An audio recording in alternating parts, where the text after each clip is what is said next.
오늘 이 시간에는 여러분들이 엘리트 딥스들의 관계에 대해서 너무 모르는 것들이 많은 것 같습니다. 그들이 보유한 금융기관이나 또한 그들의 하수인에 대해서 그 관계를 너무나도 모르고 있다는 것이죠.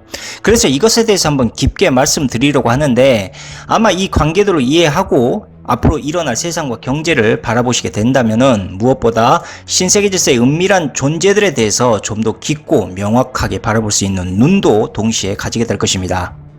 자, 그럼 본격적으로 오늘 방송을 시작하도록 하겠습니다. 일단 우리가 흔히 알고 있는 금융 엘리트 딥스 산하에서 운영이 되고 있는 금융 기업들은 대표적으로 JP 모건 체이스와 모건 스탠리, 골드만삭스, 메릴 린치, 도이치방크, HSBC와 UBS, 그리고 뱅크 오브 아메리카와 바클레이즈 등을 이들이 대표적으로 지배를 하고 있습니다. 그 밖에 엘리트 딥스 분파에서 새롭게 탄생되거나 또한 새로운 파벌로서 계속적으로 생겨나고 있는 금융기업들이 결국 이들 대표적인 금융기업 산하 아래에서 이 딥스 엘리트들의 부와 명예를 불려주는 그러한 역할들을 하고 있습니다.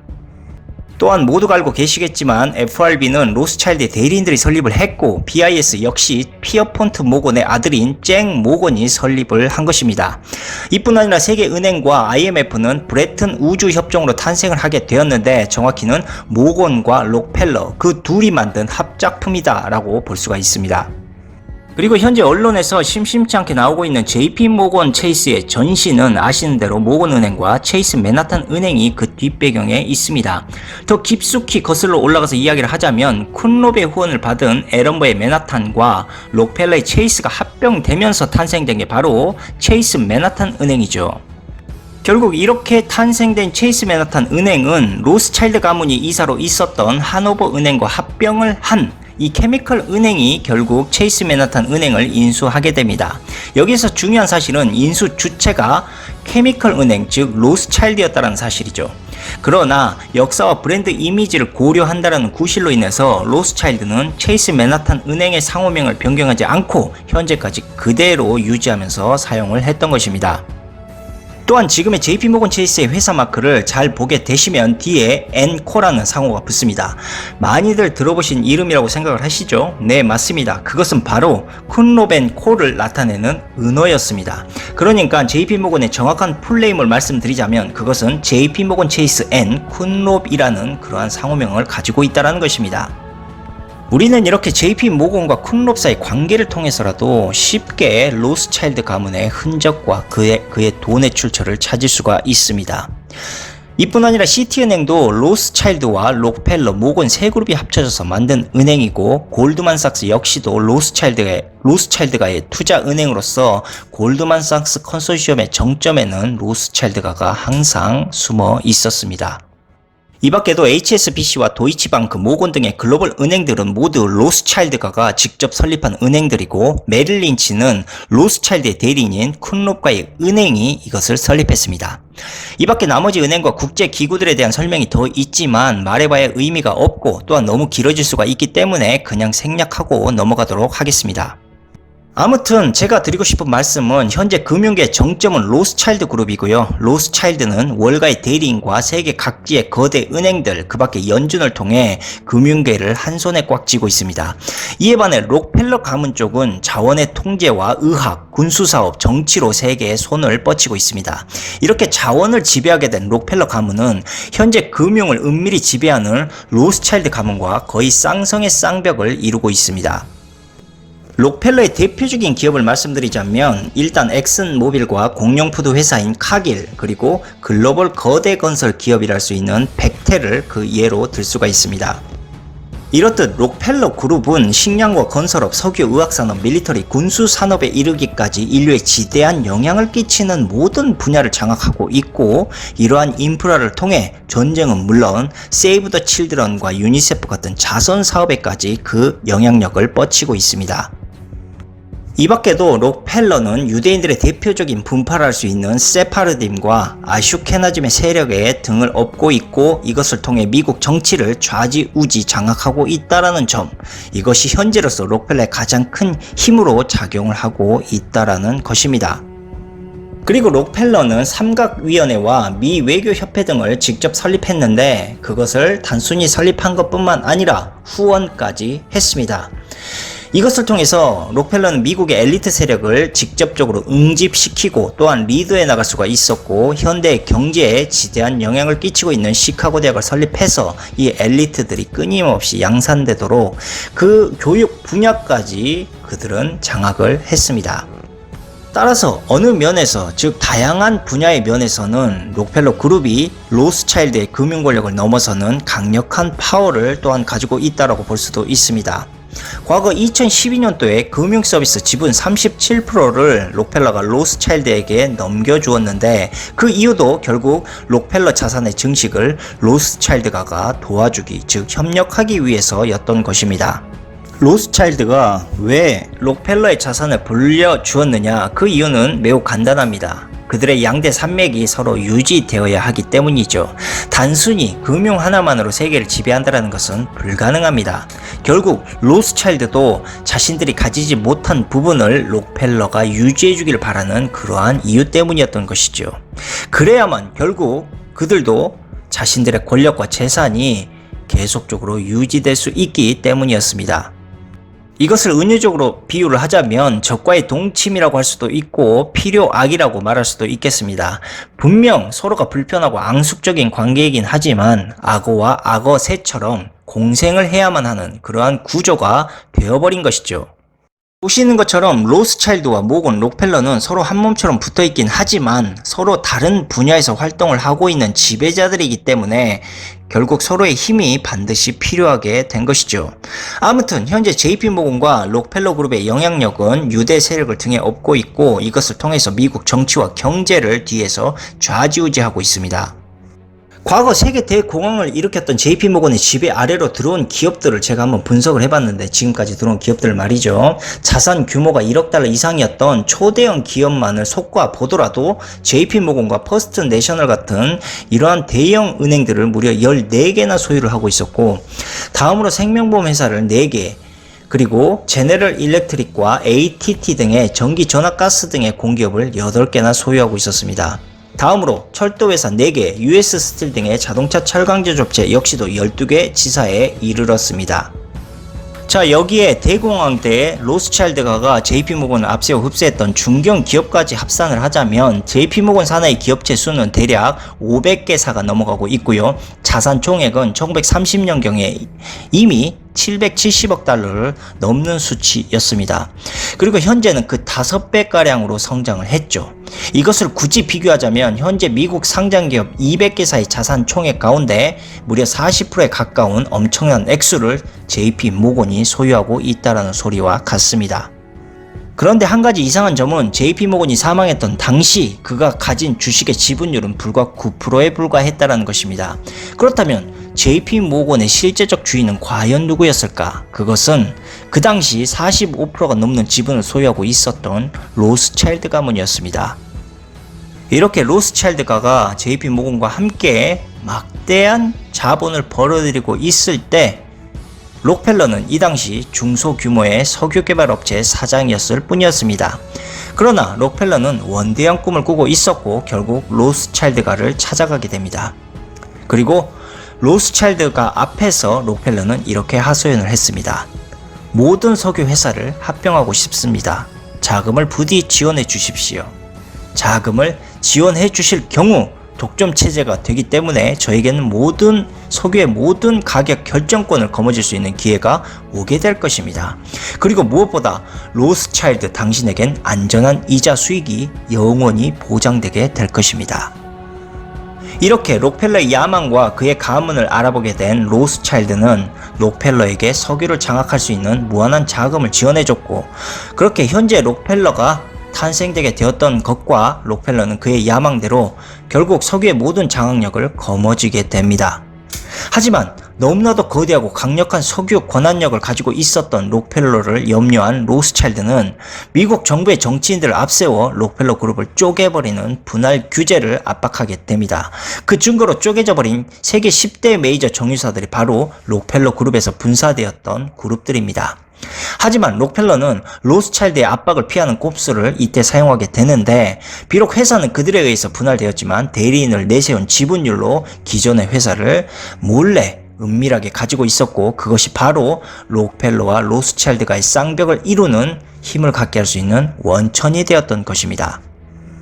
현재 들려오는 이야기를 좀 보태보자면 록펠러의 자산은 대략 1경 2천조라는 천문학적인, 그러니까 미국에서 가장 잘 나가는 가문이 되었고, 이 돈들은 로스차일드의 영향력을 지배하는 IBRD, IMF와 FRB 등의 대등한 주주권을 갖는 데 이용하게 됩니다.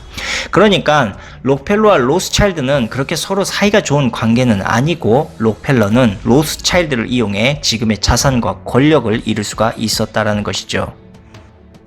록펠러뿐 아니라 철도왕 벤더빌트 역시도 지금의 록펠러와 똑같은 방식으로 로스차일드의 자금을 통해 성공을 합니다. 또한 골드만삭스의 마르쿠스 골드만도 로스차일드의 지원으로 철도 채권을 어루만지면서 거대한 성장가도를 달립니다. 그러나 속임수와 배신의 관계 속에서도 계속적으로 이렇게 서로가 유지될 수 있었던 단 하나의 이유는 록펠러와 벤더빌트 그리고 마르쿠스 골드가 모두 그들이 약속했던 이자 수익을 로스차일드에게 약속대로 주었기 때문이고, 로스차일드 역시도 그들의 약속 이행이 자신들에게 결국 큰 이윤을 가져다 주었기 때문에 이것을 상부상조의 관계로 받아들였다라는 것입니다. 이들 회사뿐 아니라 G라는 기업을 혹시 아십니까? 모른다면 에디슨 기업이라고 말하면 아시는 분들이 있을 거라고 봅니다. 이 에디슨 그룹도 나중에 검은 투자자인 JP모건에게 회사를 뺏기게 되는데, 이 에디슨 기업은 현재도 JP모건의 자회사로 되어 있습니다. 원래 JP모건을 설립했던 존 피어폰트 모건은요, 미국에서 가장 성공한 악덕 전쟁 상인이었는데 이때까지만 해도 로스차일드와는 그리 큰 인연은 없었습니다. 그런데 로스차일드가가 유대인의 상인이었던 피버디를 국제금융가로 키워주기 시작을 했고, 자식이 없었던 피버디는 그의 총알바지이자 충직한 직원이었던 존 피어폰트 모건에게 자신의 재산을 상속하게 되었던 것이죠. 이렇게 피버디 금융그룹을 이어받은 모건은 사명을 JP모건으로 변경을 하고 미국에서 은행업을 시작했는데, 그것이 커다란 성공을 결국 거두게 됩니다. 이뿐 아니라 아브라함 쿤롭 그룹 또한 로스차일드가의 대리인이고요. 로스차일드의 그림자 같은 그러한 기업입니다. 이들은 대부분 주주들이 이스라엘의 유대인들로 이루어져 있고요. 미국 내 유대 정치인들과 그 세력들의 검은 자금을 조달하는 역할도 담당을 했습니다. 우리가 지금까지 표면적으로 알고 있는 로스차일드 제국은요, 마이어 암셀바우어라는 독일의 빌헬름 9세 황태자가 미국 독립전쟁 참전 영국 병사들의 군수물자를 통해 착복한 자금을 횡령하면서 창설되게 된 그러한 제국입니다. 아무튼 로스차일드 제국을 최초로 설립했던 암셀바우어는 후일 로스차일드로 이름을 변경하게 되었고, 그것이 현재 우리가 부르고 있는 로스차일드라는 그러한 그룹의 이름이 됩니다. 그리고 그의 아들 네이선은 이 돈을 통해서 런던에 회사를 세우기 시작하면서 결국 로스차일드 은행을 최초로 설립하게 되고, 그 지점들을 파리와 빈, 베를린, 나폴리에 세웁니다. 그렇게 네이선의 아들인 라이오넬을 거쳐서 네이선 마이어 로스차일드는 잉글랜드 은행장의 행장이 되게 되고 1885년에는 하원 의원으로까지 당선이 됩니다. 참고로 네이선 마이어는요, 엘리트들의 모임인 원탁 회의의 회원이기도 했는데, 당시 재무장관으로 즉임되었던 윈스턴 처칠의 아버지인 랜돌프 처칠 역시도 원탁 회의를 통해서 로스차일드 가문의 지원을 받았습니다. 그리고 훗날 윈스턴 처칠 역시도 총리로 발탁될 때 로스차일드가의 많은 도움을 받기도 했습니다. 모건 제국의 설립에서도 로스차일드가가 막강한 영향력을 행사했습니다. 모건은 런던의 조지 피버드 주식회사를 모태로 1864년에 설립이 되었고, 피버디가 사망한 후에 JS 모건 주식회사로 이름이 바뀌었습니다.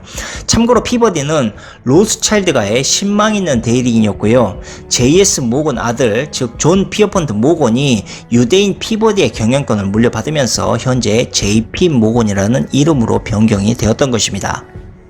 여기에서 끝이 아니라 로스차일드가는 워버그 가문과도 깊은 관계를 맺고 있는데, 폴 워버그와 펠릭스 워버그는 현재 미국의 연방준비위원회 즉 FRB 체제를 확립하는데 지대한 영향을 주었고요. 현재 그들의 형제인 맥스 워버그는 독일 지사를 운영을 하고 있습니다.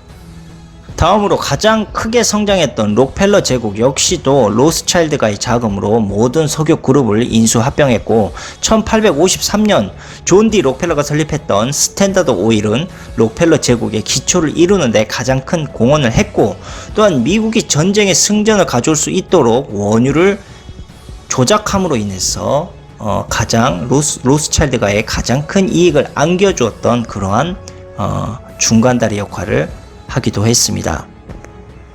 이렇게 록펠러는 로스차일드 돈을 이용해서 석유를 장악하고 또한 전쟁을 통해서 슬슬 우생학에 대한 연구 실험으로 눈을 돌리기 시작을 했습니다. 왜였냐? 유대인들이 우생학에 대해서 매우 깊은 관심을 보였기 때문에 그들의 힘을 그리고 그들의 관심을 끌기 위해서는 우생학을 연구할 수밖에 없었던 것입니다. 그렇게 이어지던 우생학 실험은 결국 J.D. 록펠러 3세까지 이어지게 되고 전 세계에 감당할 수 없을 정도로 늘어나는 인구를 효과적으로 관리하기 위함이다 라는 목적으로 1952년 인구위원회를 설립하게 됩니다. 그리고 미국 인구 성장률을 0으로 유지하는 운동을 뒤에서 후원해 오게 되는데 주로 중동과 후진국의 전쟁과 경제 마지막으로 자원 통제를 이용해서 인구 증가를 암묵적으로 컨트롤해 왔던 것입니다. 결국 록펠러가의 이런 수상한 움직임들은 결국 인구를 축소하려는 것 아니냐, 또한 인구에 대한 너무 감당할 수 없을 정도로 늘어나는 인구에 대한 부분을 저들이 통제하려는 것 아니냐라는 사람들의 의심을 받게 됐고 그것이 현재까지 이렇게 음모론적으로 흘러나오고 있는 것입니다. 그런데 이것이 실제로 음모론이 아닌 1972년 로렌스 록펠러가 닉슨 전 대통령에 의해서 인구 증가에 관련된 국가위원회 위원장으로 임명되기 시작하고 또한 실제로 국가 정책에 반영되기 시작하면서 이게 음모론이 아닌 현실이었다라는 것이 드러나게 됐던 것이죠. 하지만 시간은 흘러가게 되고 결국 워터게이트 사건으로 닉슨은 물러나게 됩니다. 그 뒤에 포드 대통령이 취임하기 시작하면서 넬슨 앤드리치는 그 기회를 틈타 부통령으로 승진하게 됩니다. 이 당시 넬슨 앤드리치 록펠러는 미국 외교협회 회원이자 UN 창설 미국 대표단이기도 했습니다. 그리고 우리가 현재 잘 알고 있었던 데이비드 록펠러는 이 당시 체이스 맨하탄 은행의 행장으로 있었는데 1946년부터 53년까지 미국 외교협회 회장을 맡았고 넬슨 앤드리치 록펠러 뒤에서 빌더베르크 그룹의 상임위원과 삼각위원회 창설을 도맡아 진행하게 됩니다. 그리고 록펠러의 또 다른 형제인 퍼시 록펠러는 모건 개런티 트러스트의 이사직에 있었고 그는 해골과 뼈 클럽의 회원이기도 했습니다. 이렇듯 록펠러 가문은 정계와 금융에 두루두루 그들의 형제들이 포진되어 있었고 여기에 엘리트 클럽까지 창설함으로 인해서 엘리트들의 힘과 권력을 동시에 가져오게 되었습니다. 그리고 이 힘을 통해 뉴욕에 소유하고 있었던 자신들의 대지를 국제연합본부에 기증을 했는데 그 인근의 땅을 사들이고 그것을 통해서 막대한 차익을 벌어들이는 그러한 상황도 이들이 계획도 추진을 했습니다. 자, 그렇게 록펠러가 기증했던 국제연합본부를 직간접적으로 운영했던 자가 우리가 현재 알고 있던 약관 31세의 헨리 키신저였습니다. 신세계 질서를 앞장서고 있는 헨리 키신저 역시도 미국 외교협회와 빌더베르크 그룹의 지도자이고요. 키신저 사업단을 영국의 정치인인 게링턴과 함께 운영을 하고 있었습니다.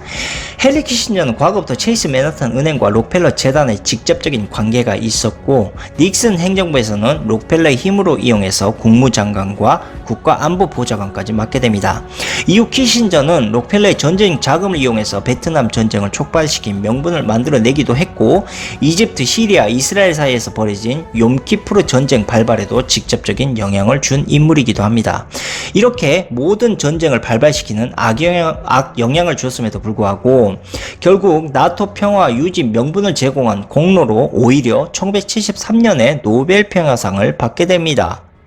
이후에 2차 세계대전에 따른 평화의 명분을 시작으로 록펠러는 나토의 영향력을 키우면서 세계 경제와 국가를 엘리트들이 본격적으로 통제하기 위해 IMF와 BIS, 또한 CIA, IBRD, ECB, CFR, 피마, FEMA, WHO 등 이러한 기관들을 새롭게 설립하거나 그 힘을 강하기 시작을 합니다. 결국 이 같은 행위는 로스차일드와 록펠러의 자산과 권력을 대중들로부터 자연히 분리시키면서 그들만의 군대와 자본의 힘을 넓히기 넓히기 위한 그러한 유용한 도구의 카드로 사용을 하게 됩니다.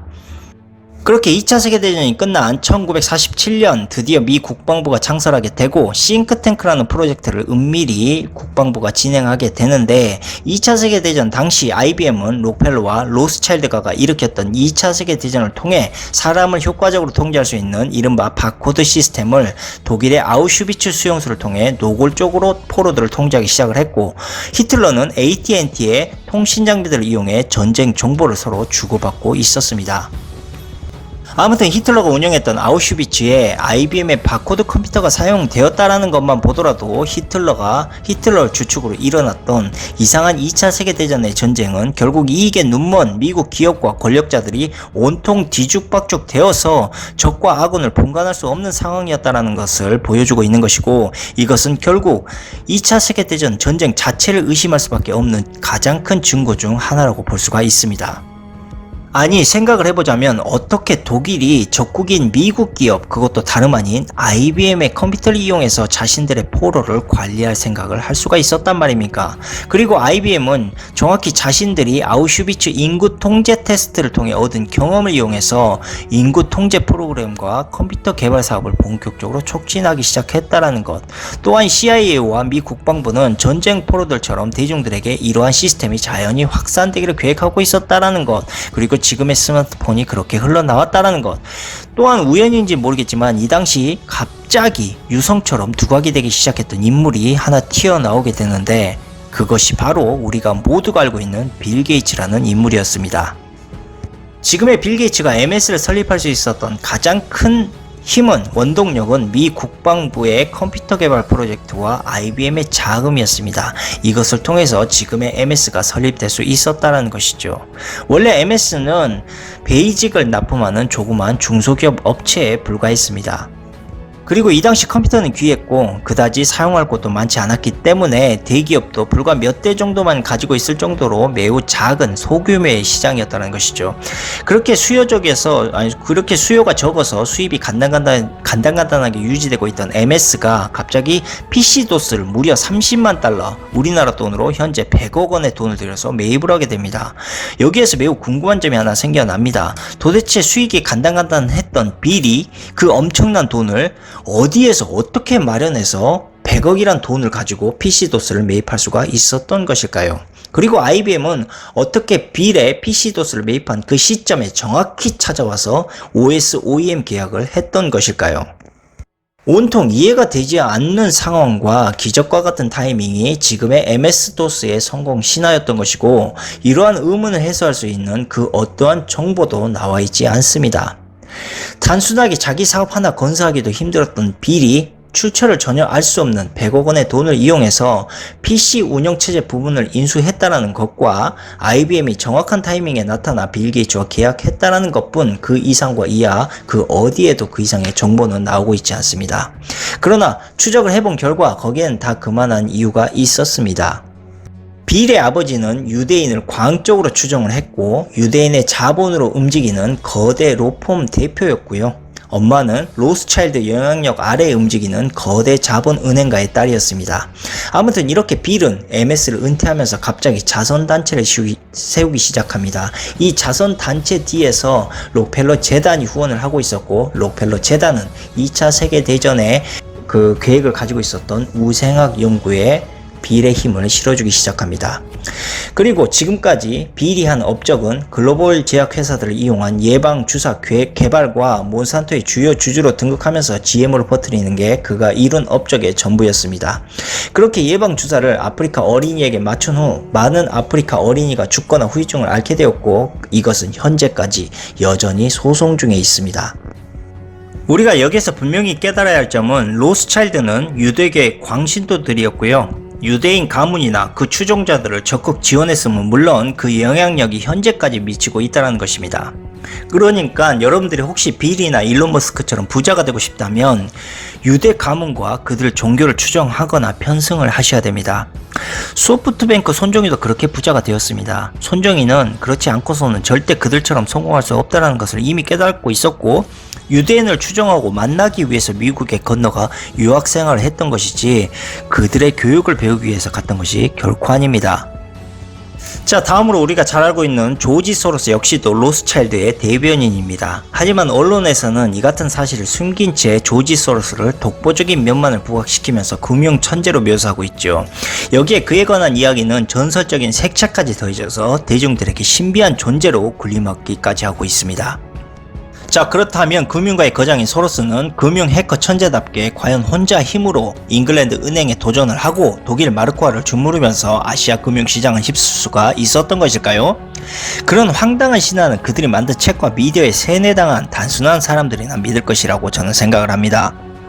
과거 조지 소로스는 세계 금융시장을 전염병적으로 휩쓸었던 퀀텀 펀드를 만들어서 카리브해에 있는 조세 도피처 퀴라소 섬을 이용해 엘리트 투자자들과 자신 출처를 모두 은닉할 수가 있었습니다.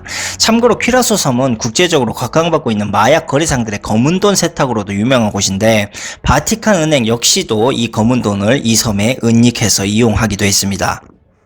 이 당시에 미국 증권법에 따르자면 헤지펀드 전문 투자자는 99명 이하의 미국인만 가능하도록 제한을 시켜놓았기 때문에 소로스는 퀀텀펀드 자금 은닉에 99명의 슈퍼급 부호들을 모두 미국인으로 채우려고 갖은 고심을 했습니다. 그 증거로 소로스의 퀀텀펀드 이사의 명단만 보더라도 그 대담함을 짐작할 수가 있습니다. 그 명단을 제가 조금 말씀드려 보자면 리처드 카츠, 그는 런던 로스차일드 은행의 이사이자 로스차일드 가문의 이탈리아 밀라노 총재입니다. 다음으로 닐스 타우버, 그는 런던 은행 그룹 세인트 제임스 플레이스 캐피털의 CEO이며 이 캐피털 주요 운영자는 바로 로스차일드 가문입니다. 다음으로 윌리엄 로드레그 모그, 이 사람 역시도 로스차일드 가문이 마쿠에 있고요. 세인트 제임스 플레이스 캐피털의 경영자이기도 합니다. 그리고 에드가르드 피치오토, 그도 스위스 민간은행에서 가장 논란이 많았던 인물이고 제네바에서 가장 똑똑한 은행가로 손꼽히고 있습니다. 이 피치오토 쪽 사람을 좀 분석을 해봤는데 뉴욕 리퍼블릭 뱅크의 소유자 에드먼드 샤프라가 있습니다. 이 사람은 미국법 집행 부문으로 멕시코 은행의 범죄 집단과 결탁한 사실도 확인이 되었고 스위스 정부로부터 터키와 콜롬비아 마약 돈 세탁 혐의도 함께 받고 있던 그러한 인물이었습니다. 자, 이 밖에도 스위스의 유명한 투자기업인 마크리치와 이스라엘 국제정보부의 사울 아이젠버그도 함께 포함되어 있었는데 이 사람은 모사드 비밀 정보 통제권자이기도 했습니다. 이처럼 소로스는 로스차일드 그룹과 그들 산하의 인물들의 유착 관계에 깊이 연루가 되어 있었고 그들의 돈을 따돌리거나 횡령하는 그러한 돈의 은닉처를 만들어냈던 인물입니다. 사실 로스차일드 가문의 재산이 얼마나 되는지 아무도 알지 못합니다. 그러나 세계인의 눈길이 그들의 마스코트인 빌 게이츠나 주식 귀재 워렌 버핏의 재산에만 관심을 기울이고 있을 때 로스차일드를 비롯한 국제 금융 재벌들은 그 뒤에서 어마어마한 재산을 대중들 몰래 스위스 은행이나 카리브해의 퀀텀펀드 같은 요괴 펀드를 이용해서 넣어두고 자산을 불법적으로 은닉해서 불려나갔던 것입니다. 또한 소로스와 미국 엘리트 그룹과의 관계도 매우 깊습니다. 소로스는 미국의 유명한 방위산업 투자업체를 할 수 있는 칼라일 그룹에 1억 달러의 개인 자금을 투입하기도 했고 소로스가 투자했던 칼라일 그룹은 부시 대통령과 전 재무장관 제임스 베이커 등의 중량급 인사가 포진되어 있던 그러한 기업이었습니다. 이 밖에도 1980년대 브레진스키의 전 재무장관 매들린 올브라이트 같은 미국 정계 요인과 민주주의 재단을 설립하기 시작했는데 실제적으로 이 재단은 중앙정보국 즉 CIA와 개인 자본의 합자로 세워진 것이었습니다. 이렇듯 소로스는 국제 금융재벌들의 코치를 받아서 1990년대부터 세계 금융시장에서 돌풍을 일으켰고 이것은 모두 의도된 것이었습니다. 소로스의 굵직한 행동마다 일부 여론은 부풀리기 작전을 펼쳤고 그의 유명세를 이용해 돈을 은닉하면서 그것을 다시 실물 가치로 바꿔가면서 폭리를 취했던 국제 금융재벌들의 중대한 전략적 의도가 녹아 있었던 것이죠.